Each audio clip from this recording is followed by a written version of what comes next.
एक व्यापारी त्याच्या मालाच्या मूळ किमतीच्या 20% जास्त चिन्हांकित करतो. चिन्हांकित करतो म्हणजे काय करतो?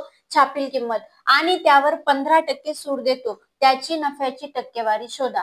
आता बघा, सपोज मूळ किंमत जर आपण 100 पकडली, 100 वर 20% जास्त चिन्हांकित करतो. 20%चं फ्रॅक्शन काय?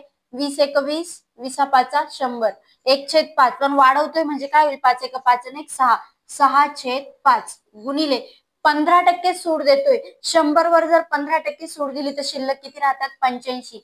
85 भागिले 100. करा कॅल्क्युलेशन. बघा, 100 100 कॅन्सल झाला. 5 एक 5, 5 एक 5, 5 7 35, 17 5 85, 17 किती झाले? 102. बघा, मूळ व्हॅल्यू किती पकडली होती आपण?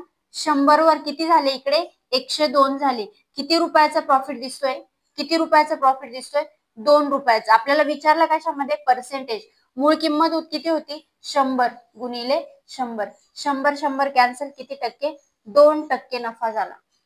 Option number 2 correct answer.